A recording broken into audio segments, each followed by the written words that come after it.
नमस्कार मंडळी, आपले पुन्हा एकदा बॉक्स विथ मी या युट्यूब चॅनल मध्ये स्वागत आहे. आपण सर्व जाणतात की बॉक्सिंगला समर्पित असा हा मराठीतला पहिला युट्यूब चॅनल आहे. आज आपण अमनप्रीत कौर, ज्या की आपल्या महाराष्ट्र रत्न अल्फिया पठाण युथ मध्ये जिने युथ वर्ल्ड चॅम्पियनशिप मध्ये नुकतेच आता गोल्ड मेडल व त्याचबरोबर हिने बेस्ट बॉक्सरचा पुरस्कार घेतलाय. तिची ज्युनियर टीम मध्ये असतानाची चीफ कोच, म्हणजे ती जेव्हा नॅशनल ज्युनियर टीम मध्ये होती तेव्हा ती चीफ कोच अमनप्रीत कौर. तिच्याबद्दल आपण तिच्या बरोबर आपण काल गप्पांचा कार्यक्रम सुरू केला होता, त्याचा भाग 1 आपण पाहिला. आज आपण भाग 2 मध्ये आहोत. मी वेळ न दवडता आपल्याला घेऊन जातो अमनप्रीत कौर कडे. भाइयों नमस्ते. आप सभी ने कल अमनप्रीत कौर के साथ जो बातचीत की, हमने कार्यक्रम किया था, उसमें सहभाग लिया और आपने जान लिया कि हमारी जो महाराष्ट्र की बॉक्सर अल्फिया पठाण, जिसने अब भी फिलहाल जो संपन्न हुई बॉक्सिंग चैंपियनशिप पोलैंड में, उसमें यूथ वर्ल्ड चैंपियनशिप में गोल्ड मेडल के साथ साथ उसने बेस्ट बॉक्सर का अवार्ड भी जीता है. और उसकी जो नेशनल कोच थी जूनियर में, जहां से उसका इंटरनेशनल जर्नी और इंटरनेशनल गोल्ड मेडल का सिलसिला शुरू हुआ, वो इंटरनेशनल सिलसिले की प्रमुख शिल्पकार अमनप्रीत कौर, जो कि chief coach junior girls national team है, उसको आज हम फिर से मिल रहे हैं. आज हम पार्ट 2 में है. कल हमने उनके साथ जो गपशप का कार्यक्रम किया था, आज उसका अगला भाग है. कल उन्होंने उनकी खुद की जर्नी के बारे में बताया कि वो कैसे नेशनल बॉक्सर से लेके फिर नेशनल कोच, उसके बाद में फिर एलीट कोच कैंप में रही, एलीट कैंप में, और बाद में वो चीफ कोच करके आई जूनियर टीम में, और वहां से लगातार वो मैं कहूँगा गोल्ड मेडल की बौछार कर रही है. क्योंकि बहुत सारी चैंपियनशिप में वो उन्होंने पार्टिसिपेट किया all over world, junior team के साथ, जूनियर गर्ल्स टीम के साथ, और बहुत सारे गोल्ड मेडल लाए हैं. हालांकि ये जूनियर टीम होने के कारण लोगों के ध्यान में नहीं आता, मगर ये बहुत बड़ी मैं कहता हूँ उसमें संभावना भी है और बहुत बड़ी अचीवमेंट भी है. ये अचीवमेंट नींव रख रही है हमारे आगे जाके जो हमारा वर्ल्ड में दबदबा रहने वाला है विमेंस टीम का, उसकी वो ये नींव रख रही है. और हमने अभी देखा जो यूथ वर्ल्ड चैंपियनशिप हुआ, उसमें हमने 7 गोल्ड मेडल जीते लड़कियों ने, हमारे इंडियन लड़कियों ने.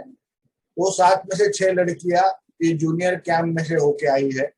तो आज हम बिना वक्त गवाए पार्ट 2 में जाते हैं, और जो कल हमने जो कार्यक्रम चालू किया था बातचीत का, उसे आगे बढ़ाते हैं. तो आज हम फिर से जा रहे हैं अमनप्रीत कौर के साथ बातचीत के कार्यक्रम में, उसके पार्ट 2 में. तो आइए मेरे साथ ज्वाइन कीजिए अमनप्रीत सिंह के साथ, अमनप्रीत कौर के साथ बातचीत का कार्यक्रम पार्ट 2. वो टीम इतनी बढ़िया थी कि जो अभी पोलैंड में 7 लड़कियों ने गोल्ड मेडल लिया, उसमें से 6 लड़कियां आपने ग्रूम की है. जी, ये भी सौभाग्य है, मैं ये कहूंगी. अल्फिया के साथ हम लोग काफी कॉम्पिटिशन्स में गए. सर्बिया एक कॉम्पिटिशन होता है हर साल, Nations cup, junior Nations cup होता है और वुमेन नेशंस कप होता है. दोनों में अल्फिया का गोल्ड है. उसके बाद जर्मनी हम गए थे ब्लैक फॉरेस्ट कप में, वहां पर भी उसका स्वर्ण पदक है. मतलब उसने कहीं पर भी गिव अप नहीं किया है, हमेशा वो एक स्टेप आगे ही गई है. और एशियन चैंपियनशिप की बात करूं तो हमारी 10 कंसिस्टेंसी है, उसके जर्नी में कंसिस्टेंसी है, वो बहुत इंपॉर्टेंट बात है. यस, एक कदम हर टाइम आगे है जी, एक कदम हर टाइम आगे है. हाँ जी, हाँ जी, ऑफ कोर्स. तो एशियन चैंपियनशिप की बात करती हूँ. ऑब्वियसली प्रेशर तो हमारे ऊपर हमेशा से ही था कि एशियंस में, क्योंकि उससे पहले सिर्फ एक दफा हुआ था कि हम लोग रनर्स अप आए थे. अदरवाइज हमने जितने भी कंपटीशन में इंटरनेशनल लेवल पे पार्टिसिपेट किया था जूनियर टीम ने, तो हमेशा हम लोग चैंपियंस ही बन करके लौटे थे. चाहे वो यूक्रेन था, सर्बिया था, कजाकिस्तान था, जर्मनी था, पोलैंड था, एवरीवेयर हम लोग नंबर 1 ही आए थे. तो एशियन के टाइम पे भी बहुत ज्यादा ऐसे थोड़ा प्रेशर था. लेकिन जो फाइनल डे था, मैं आपको बताती हूँ, हमारी 10 लड़कियां फाइनल में थी, 10 बॉक्सर्स. तो दो रिंग चल रहे थे और हम लोग 3 कोचेस थे. फिर बॉयज में से एक कोच को, हमने 2 कोचेस को बोला कि, क्योंकि 3 सेकंड्स होते हैं तो इधर उधर जाने के लिए. तो हमारा फर्स्ट गोल्ड आ गया था कल्पना का. उसके बाद हमारी जो ताश के पत्तों की तरह हमारे 3 बॉक्सेस हार गए. ऐसे बिखर गया और मैं भी थोड़ा कि अब क्या होगा, लेकिन फिर एक 60 केजी में एक गोल्ड आया, उसके बाद तानिश का गोल्ड आया। तो अल्फा ने मुझे बोला था मैम आप मेरी सेकंड इनिंग में जाना, आप उधर नहीं जाना, कि तानिश और अल्फिया की बाउट क्लैश हो रही थी 2 रिंग पे। तो मैंने बोला ठीक है कि अगर मैम आप उधर गए, बस एक वो ज्यादा जिद नहीं करती है, वो ज्यादा नहीं बोलती है, तो उसने सिर्फ इतना बोला कि मैम आप ही मेरी बाउट में जाना, नहीं तो मैं खेल नहीं पाऊंगी, आप मुझे समझते हो। तो मैं गई हूँ, फर्स्ट राउंड थोड़ा हमारा ऐसे था, तो जैसा उसको बोला है, और वो सबसे अच्छी बात है कि शी, जैसे बोलते हैं ना कि मूवीज में कि शी और he is a hero of the director, तो जो अल्फिया है she is the boxer of her her second, she is the boxer of her coach. तो उसको जैसा बोलते हैं वो वैसा ही करती है, और बहुत अच्छा खेली वो। और वो जो मूवमेंट था, मैं आपको बता नहीं सकती कि 10 में से हम लोग, मैं एक्सपेक्ट कर रही थी कि 6-7 तो गोल्ड आएंगे करके कम से कम, लेकिन अल्फिया का लास्ट गोल था, 4th वन। तो वो मूवमेंट शब्दों में भी बता पाना मेरे लिए पॉसिबल ही नहीं है, क्योंकि उसकी कितनी इंपॉर्टेंस थी और अल्फिया ने क्या खेला है, मतलब। और इतना, जबकि उसको पता है कि सब बारी बारी हार चुके हैं, और उस वक्त पर जो आपको अपना कॉन्फिडेंस, अपना किलिंग इंस्टिंक्ट, और आपको अपनी टैक्टिक्स, टेक्निक, सब कुछ स्ट्रैटेजी आपको मेंटेन करके रखना है, तो वो बच्ची ने बहुत अच्छा खेला। बाकी भी बच्चों ने अच्छा खेला, कौन हारने के लिए खेलता है, लेकिन जीतता वही है जिसको खुद पे यकीन होता है, और वो जो सीखी हुई जो ट्रेनिंग वो रिंग में और कंपटीशन में इम्प्लीमेंट कर पाता है, वही जीतता है, मुझे ऐसे लगता जीतने का है। जज्बा होना चाहिए, विल टू विन जिसको बोलते हैं, जीतने का जज्बा होना यस, चाहिए, विल टू विन। यस और इम्पोर्टेंट क्या है जी, इसमें कि ये इंटरनेशनल लेवल पे जो प्रेशर रहता है, वो प्रेशर को जी, लेते हुए जीतना, और आखिरी वेट रहता है अल्फिया का, तो मतलब वो फुल स्टॉप के पहले का जस्ट वर्ड रहता है, तो उसमें भी एक हाँ अलग, जी, उसमें एक्स्ट्रा प्रेशर रहता है। और उसमें जी, जो लेवल पे उसने जो आपने न्यू रखी, उसने आज उसके ऊपर सोने पे सुहागा कर दिया है, बहुत ही बढ़िया काम किया है। आप मुझे और सभी दर्शकों को एक बात बताइए, आपने बहुत साल इलीट विमेन के साथ काम किया है, मतलब कैंप में जी, रहे, हाँ जी, तो आपको तो हाँ क्या जी। आपका ही ट्रेनिंग कॉपी करना था और ये जूनियर बच्चों के ऊपर लादना था, ऐसी वाली बात थी करके आपको इजी लग रहा है सब, और आप आराम से इतने सारे गोल्ड ला रही हो, या उसमें कोई फर्क रहता है? मतलब हम तो जानते आ, हैं। नहीं, आप, मुझे पता है आपने ये सवाल पूछने के लिए पूछा है, जबकि आप आंसर जानते हैं इसका, क्योंकि आप खुद एक बहुत अच्छे कोच हैं, बहुत अच्छे बॉक्सर रहे हैं और टेक्निकल आरजे हैं। जैसा कि एक छोटा बच्चा खाना खाता है तो वो बड़े की जितनी डाइट नहीं खा सकता। अगर बड़ा, एक अडल्ट वो 2 चपाती खाता है, तो मुझे लगता है कि 3-4 साल का बच्चा 1 चपाती, आधी चपाती से काम चला लेता है।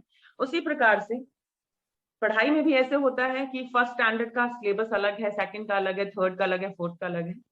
तो मैं अक्सर अपने ट्रेनिंग्स को ये बात कहती हूँ कि सारी चीजें हम एक साथ नहीं कर सकते, कि हमें छत पे जाना है, लेकिन हम कूद के छत पे नहीं जा सकते, हमें स्टेप बाय स्टेप जाना है।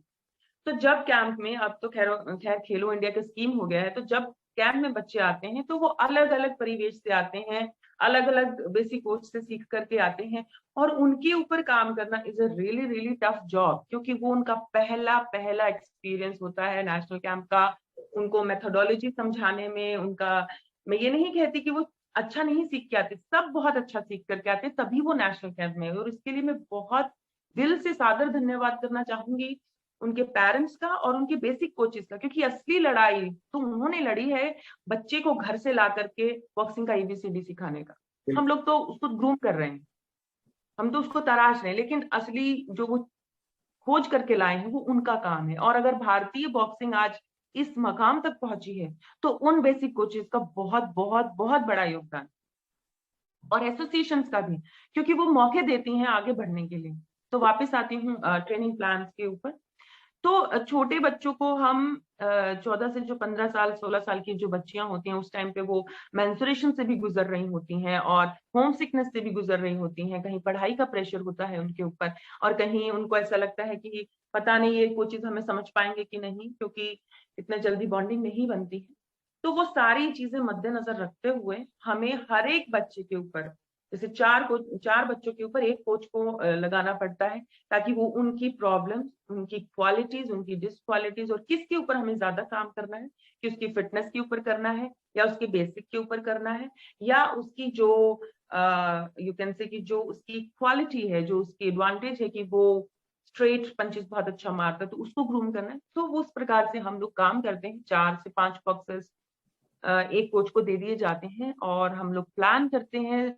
और फिर वेडनेसडे, जैसे कि हम कैंप्स में करते आए हैं, वेडनेसडे और सैटरडे और संडे, इन 3 दिनों में हम फेस टू फेस बच्चों से इंटरेक्ट करते हैं कि आपको कहाँ डिफिकल्टी आ रही है, आप कहाँ समझ नहीं पा रहे हैं, और क्या चीज आप चाहते हैं हमसे।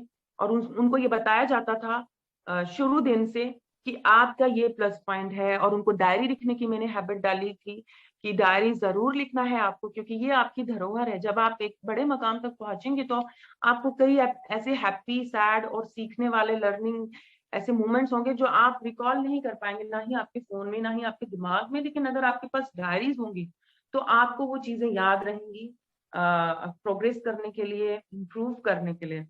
तो ट्रेनिंग प्लान डेफिनेटली अलग होता है कंपेयर टू यूथ और एलीट, क्योंकि इनका जो ड्यूरेशन ऑफ द बाउट होता है वो भी अलग होता है। तो हम इनको ज्यादा लंबे समय तक ट्रेनिंग नहीं कराते हैं। 45 to 50 और हार्डली 1 आवर हम लोग कभी 3 अ डे और कभी ट्वाइस अ डे, इस प्रकार से हमने इनको ट्रेनिंग कराया है। बहुत जल्दी स्पीड पर नहीं लेकर के जाते हैं, बहुत ज्यादा ओपन वेट से ट्रेनिंग नहीं कराते हैं शुरू में। थोड़ा थोड़ा पेडागोगिक वे में सिस्टमैटिकली हम उनके ऊपर काम करते हैं। बिल्कुल, जैसे कि एलिट में स्ट्रेंथ पे ज्यादा काम करते हैं, वैसे इनका जी स्ट्रेंथ और स्पीड पे ज्यादा काम होता रहेगा, जी है ना? क्योंकि वो जो एज ग्रुप है, फिर बाद में उनका स्पीड वो नहीं कैच कर पाएंगे। तो स्पीड एक हाँ, speed important plus coordination is a major factor actually.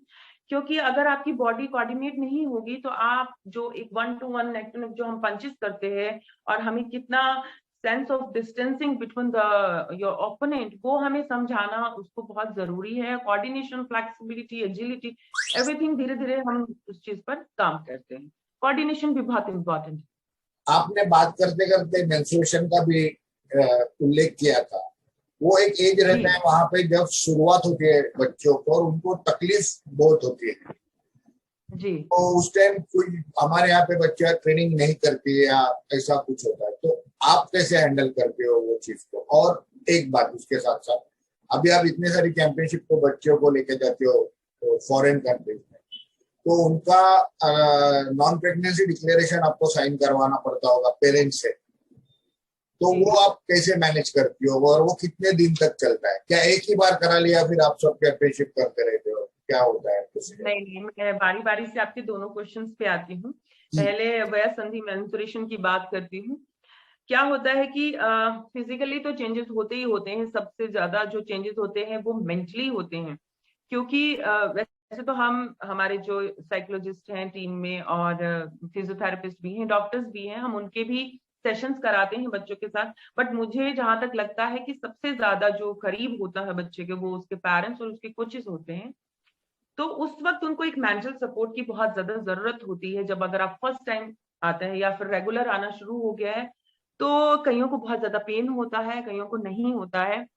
ये पर्सन टू पर्सन डिफर करता है। ऐसा नहीं है कि अगर उसको पेन नहीं हो रहा है तो दूसरे को भी नहीं होगा। ये पर्सन टू पर्सन डिफर करता है। और ट्रेनिंग का भी मैं स्ट्रेंथ वर्कआउट बिल्कुल नहीं कराती हूँ उस टाइम पर, और ना ही बहुत ज्यादा लॉन्ग रनिंग। मतलब एक नॉर्मल उनका रूटीन रहता है वो फर्स्ट 2 और 3 डेज की, जितना वो कर पा रही हैं। क्योंकि उस टाइम पे एक लड़की जो है वो एक महिला में धीरे धीरे तब्दील हो रही है, जूनियर से जब वो अडोलेसेंस एज में आ रही। तो अगर मैं उस वक्त ज्यादा फिजिकल लोड दूंगी तो वो that is not good for her for the long term. तो हम लोगों ने ये डिसाइड किया था कि अगर कभी कोई बच्ची ऐसे आकर के बोले कि I am not able to do training, तो हम उसको कोई भी शाउट नहीं करने वाले हैं, बल्कि हम उसको सपोर्ट करने वाले हैं। उसको खाने का क्या दिल कर रहा है, ये सारी चीजें हमारी टीम में बहुत अच्छे से हमने मैनेज किया, जो भी हमारे टीम कोचेस थे। और टचवुड की सबने बहुत कोपअप किया है, बच्चियों ने भी बहुत ज्यादा कोपअप किया है। और उसके बाद मैं आती हूँ नॉन प्रेगनेंसी सर्टिफिकेट के ऊपर। मुझे याद है एक इंसिडेंट, हम लोग शायद, मैं उस वक्त एलीट में काम कर रही थी, आप अभी तो मैं जूनियर में काम कर रही हूँ। तो एलीट में काम कर रही थी और एशियन चैंपियनशिप होने वाली थी। और एक हमारे साई के कोई डॉक्टर थे, साई से रिटायर्ड डॉक्टर थे शायद, तो उन्होंने एक क्वेश्चन रेज किया था कि नॉन प्रेगनेंसी के ऊपर भारतीय महिलाएं कैसे साइन करेंगी आकर के, कि ये तो क्या मतलब है, ये तो हमारी परंपराओं के चंद्र, खिलाफ है। डॉक्टर चंद्र, डॉक्टर यस, चंद्र, आपको that याद was for है? youth, youth, that was in the era of boxing India, yes yes. boxing India के टाइम तो में। उस वक्त मैंने एक इंटरव्यू दिया था, एक छोटी सी क्लिप थी जो कि बाद में काफी चली, और मैं और अनूप सर थे उसमें, कि क्यों नहीं ऐसी परंपराएं जो हमें भेड़ियों की तरह जकड़े, उनको थोड़ा सा मॉडिफाई होना बहुत जरूरी है। जब पूरा पूरा विश्व इस चीज को मान रहा है और हम भारतीय महिलाएं इस चीज को न माने और पिछड़ जाएं, पीछे रह जाएं, तो उस चीज का क्या फायदा। तो नॉन प्रेगनेंसी जो फॉर्म है वो जूनियर्स में, तो अब तो पेरेंट्स इतने सपोर्टिव हैं अब तो खैर, और समाज भी काफी खुल गया है। मैं ये कहती हूँ कि आज जहां वुमेन बॉक्सिंग खड़ी है भारत की, वो वो चुटकी में नहीं हुआ है, उसके पीछे सालों की मेहनत है। बहुत सी पुरानी बॉक्सर्स ने, बहुत सी पुरानी महिला कोचेस ने, और बहुत से जेंट्स कोचेस ने भी, और पिताओं ने, माता पिताओं ने, रिलेटिव ने बहुत कुछ सहा है। तब वो जाकर के आज समाज इतना ओपन अप हुआ है कि पहले होता था, अरे तुमने लड़की को बॉक्सिंग में डाल दिया, चेहरा खराब हो जाएगा तो शादी कौन करेगा, पेट में पंच लग गया, बच्चे नहीं होंगे, कौन शादी करेगा, कितना प्रॉब्लम है। तो वो सारी चीजों को स्टेप बाय स्टेप इतने सालों में कवर किया है महिला बॉक्सिंग ने, due to sports authority of India. और आईएबीएफ को भी मैं क्रेडिट देना चाहती हूँ, पहले बॉक्सिंग इंडिया को भी, बॉक्सिंग फेडरेशन ऑफ इंडिया को भी, बीएफआई को भी, और सारी स्टेट एसोसिएशन, सभी माता पिताओं को। और जब हम नॉन प्रेगनेंसी का जो फॉर्म हम साइन कराते हैं, वो 14 डेज हार्डली, मुझे लगता है कि एक कंपटीशन में ही वो हम यूज कर सकते हैं, क्योंकि उसका एक लिमिट रहता है, उसके नॉर्म्स रहते हैं, और पेरेंट्स के ही साइन होते हैं, क्योंकि जब भी वो वीजा में भी हमें पेरेंट्स के सिग्नेचर चाहिए होते हैं, तो वो लोग अपने बच्चों से, अपने बच्चियों से, बॉक्सर्स से मिलने के लिए आते हैं, विजिट करते हैं, तो वो ही आकर के सिग्नेचर कर देते हैं। फिर हम लोग एज अ गार्जियन या एज अ कोच हम लोग भी इसमें सिग्नेचर करते हैं। वो एक ही कंपटीशन में वैलिड होता है, उसके बाद वो वैलिड नहीं होता। It is not a medical certificate कि आप 3 मंथ्स के लिए इसको कंटिन्यू करने वाले हैं, ऐसा नहीं होता है जी। शुक्रिया, आपने इसके बारे में बहुत खुल के और बहुत ज्यादा और इम्पोर्टेंट जानकारी सभी के लिए शेयर की।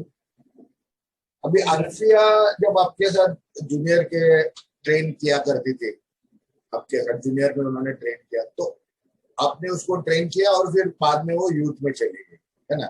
जी, तो जी, आपने उसका ट्रेनिंग का कुछ इवैल्यूएशन किया रहेगा, और मेरा सवाल, आपने इवैल्यूएशन किया रहेगा उसके ऊपर, उधर तक सीमित नहीं है। मेरा सवाल ये है कि क्या अपने पास ऐसे कोई सिस्टम है क्या कि आपने तभी जो इवैल्यूएशन किया या आपने तभी उसके बारे में जो सोचा कि अल्फिया ये ऊंचाई तक जा सकती है, उसका किधर तो रिकॉर्ड हुआ और वो आगे पास ऑन हुआ, ऐसी कोई सिस्टम हम यूज कर रहे हैं क्या अभी? और वो कितनी मतलब प्रभावशाली है, कितनी कारगर अभी साबित हो रही है? जी, ये बहुत ही अच्छी बात आपने कही है, आपने बहुत अच्छा सवाल पूछा है। न केवल अल्फिया बल्कि जितने भी बच्चे जूनियर से 2017 से अभी तक शिफ्ट हुए हैं यूथ में, उन सभी बच्चों का हिस्ट्री, उनका अचीवमेंट, उनका स्टाइल ऑफ बॉक्सिंग, उनकी क्वालिटीज डिसक्वालिटीज, सारा जो हम लोग एक डाटा बनाते हैं और हम लोग भट्ट सर को देते हैं, मतलब he is chief coach of youth Indian women team. और उनके साथ इतना अच्छा हम लोगों का मतलब कह सकते हैं बॉन्डिंग है कि हम लोग, क्योंकि एक ही सेंटर पे भी काम करते हैं एनसीयू रोहतक में, और जब कभी भी किसी भी प्रकार की समस्या आती है, तो हम दोनों या हमारी जो बाकी टीम्स है, हम लोग बैठ करके उसके ऊपर चर्चा करते हैं, डिस्कशन करके उसका सोल्यूशन निकालते हैं। तो वो एक टीम वर्क है।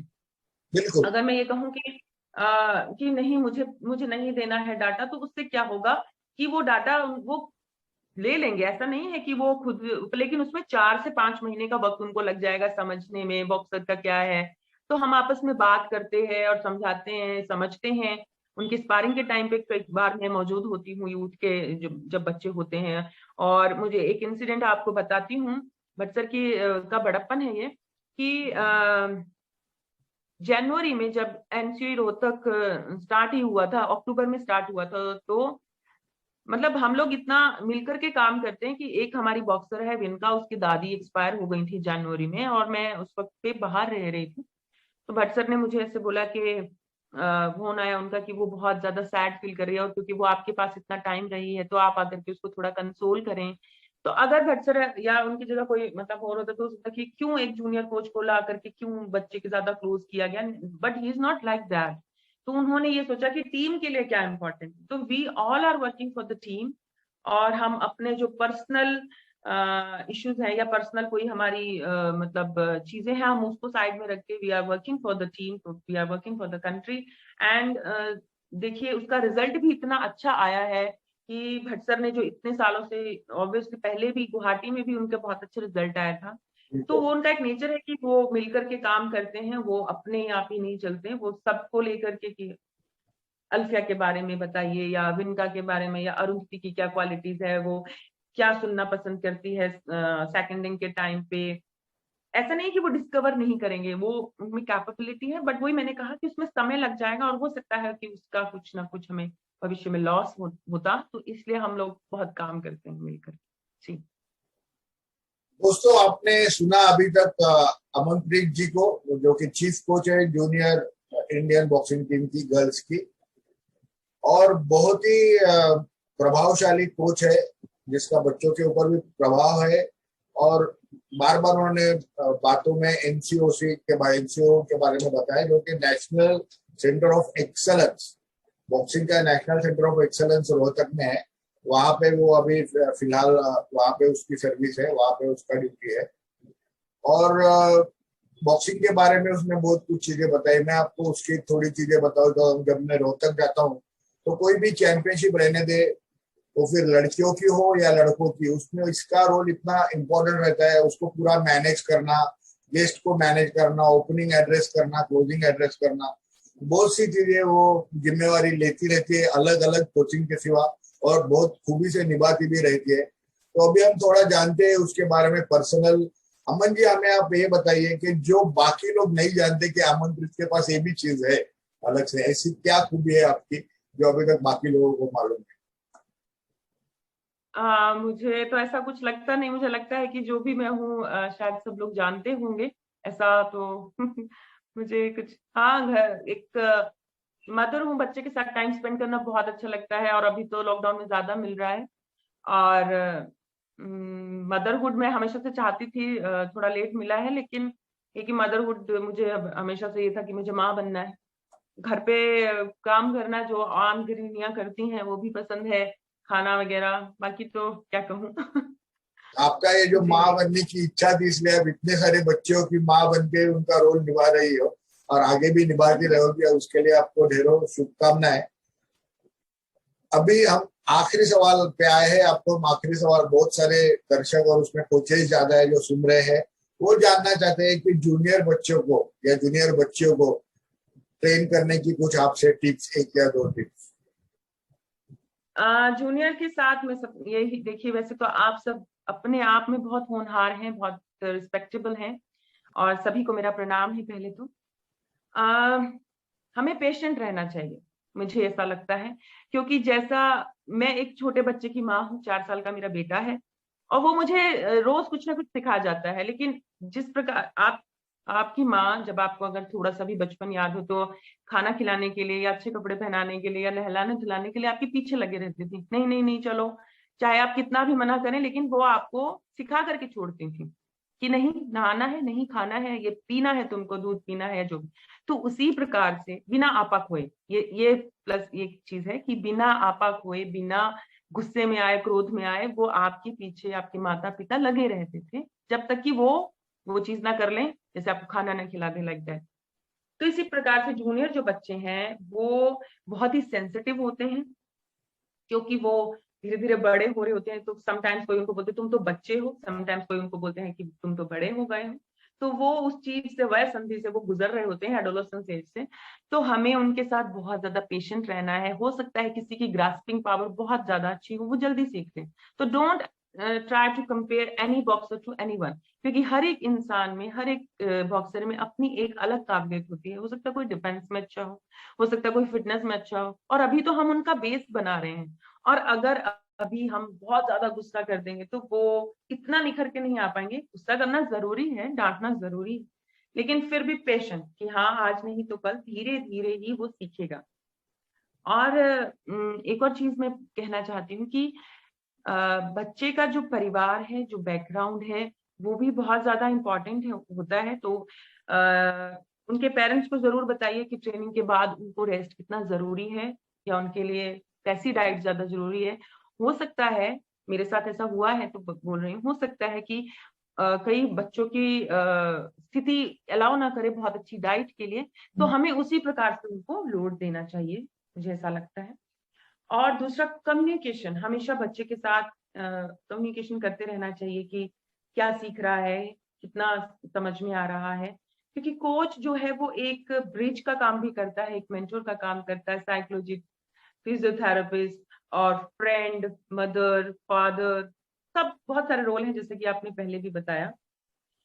और अपनी तरफ से मैं महाराष्ट्रीयन बॉक्सिंग एसोसिएशन को बहुत बहुत ज्यादा धन्यवाद करना चाहती हूँ कि क्योंकि मैं नागपुर आई थी 2018 में, वहां पर नेशनल थी सब जूनियर की, लड़कियों की सब जूनियर गर्ल्स नेशनल चैंपियनशिप थी, और इतनी छोटी छोटी बातों का उन्होंने ध्यान रखा था, अकोमोडेशन और वेन्यू और जो खाना, क्योंकि बच्चियां थी और कई तो मुझे लगता है कि आउट ऑफ स्ट्रेंथ भी हो गए होंगे वहां पर, बच्चे भी और कोचेस भी हो सकते हैं, लेकिन उन्होंने बहुत अच्छे से मैनेज किया।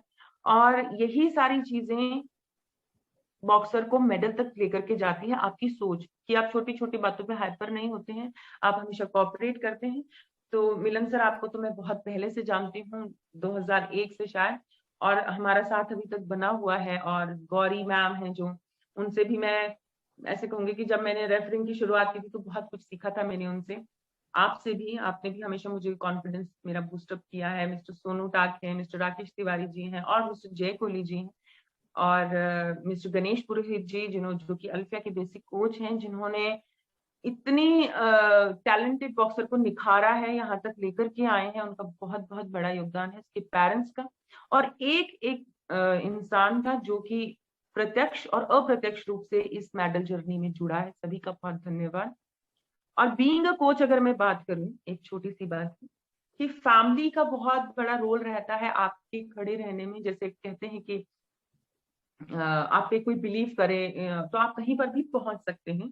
तो मेरा छोटा बच्चा था, उसको घर पे छोड़ करके जाना और फिर ट्रेनिंग करना, और उस टाइम पे तो मैं फीड भी करा रही होती थी जब मैं चीफ कोच बनी थी। तो वो बड़ा मुश्किल था मेरे लिए, वो बड़े हालात, क्योंकि आपकी फिजिकल अपीयरेंस भी और आपकी फिटनेस भी इतनी नहीं होती है, लेकिन मुझे वो करना था। मुझे अपना कंफर्ट जोन छोड़ना पड़ा, और छोड़ना ही था। अगर I want to shine like a star, तो मुझे बहुत सारी चीजों को सेक्रीफाइस करना पड़ेगा, क्योंकि 24 घंटे मेरे भी पास हैं और उन्हीं को मुझे मैनेज करना होगा। तो मेरी मेरी जो फैमिली है, जो मेरी मदर है, मेरे हस्बैंड है, सभी ने बहुत ज्यादा सपोर्ट किया है यहाँ तक आने के लिए। और मेरे बेटे ने तो मुझे बहुत ज्यादा ही सपोर्ट किया है, क्योंकि वो कभी ऐसे नहीं बोलता है कि आप क्यों जा रहे हो, आप कब आओगे। तो वो बहुत सीखता भी है, सिखाता भी है। बस यही मैं कहूंगी कि be patient with everything, result जरूर आएंगे, ऐसा नहीं कि नहीं आएंगे, रिजल्ट जरूर आएंगे। बस आप लगे रहें, गिव अप नहीं करें। शुक्रिया अमन जी। और एक और बोलिए चीज, बोलिए। एनसीआई रोहतक जो कि खेलो इंडिया की जो स्कीम है, स्पोर्ट्स अथॉरिटी ऑफ इंडिया द्वारा जो लॉन्च की गई है, एक लॉन्ग टर्म प्लान है बॉक्सर्स को या एथलीट्स को, जितने भी ऑल ओवर गेम्स की जो एथलीट्स हैं, उनको जो टैलेंट स्पॉट करके उनको रखा गया है नेशनल सेंटर ऑफ एक्सीलेंस में। तो उसका भी बहुत बड़ा योगदान है इस मेडल जर्नी में। और अक्टूबर में जब ये एनसीओई रोहतक ओपन हुआ था, तो एक बहुत ही चैलेंजिंग डिसीजन लिया गया था मिस्टर सतीश कुमार सरहदी जी द्वारा और स्पोर्ट्स अथॉरिटी ऑफ इंडिया और मिस्टर सचेती सर द्वारा कि ये एनसीओई ओपन किया जाए और धीरे धीरे बॉक्सर्स को बुलाया जाए, उनकी ट्रेनिंग कराई जाए। और जो ऑनलाइन जो ट्रेनिंग चली थी 5-6 महीने, उसने भी बॉक्सर्स को डिट्रेन नहीं होने दिया। तो उसका भी बहुत क्रेडिट है इस इतने जो मेडल्स आए हैं, 7 जो हमारे गोल्ड मेडल आए हैं, और बॉयज में भी जो हमारे जो मेडल आए हैं। तो एक जो दूरदृष्टि थी वो भी काम आई है, और सभी का बहुत बहुत ज्यादा सहयोग था। यही मैं कहना चाहूंगी। दैट्स इट जी। बहुत बढ़िया। आपकी जो स्पेशली विमेन टीम है, विमेन टीम के बारे में अभी हम देख रहे हैं कि वो एक वर्ल्ड की शक्ति बन रही है। इंडिया टीम की तरफ आज नंबर 1 करके देखा जा रहा है विमेन टीम की तरफ। और वो उसकी शुरुआत आपके नेशनल सेंटर ऑफ एक्सीलेंस से होती है, जूनियर टीम से, फिर वो यूथ में जाएंगे, फिर जाके एलिट में परफॉर्म करेंगे। तो आपकी ये जो जर्नी है, आपका ये जो काम है, बहुत महत्वपूर्ण काम है आपका। आप जब मतलब न्यू पक्की रहेगी तो जाके बच्चे बड़े प्लेटफॉर्म पे काम कर पाए। तो ये जो आप कर रहे हैं उसके लिए हमारी ढेर सारी शुभकामना आपको, कि आप आगे भी ऐसे ही परफॉर्मेंस देते रहे इंडिया के लिए। ना कि मतलब आप किसी स्टेट के लिए काम नहीं कर रहे हो, पूरे इंडिया के लिए कर रहे हो, तो बहुत गर्व की बात है और करते रहिए।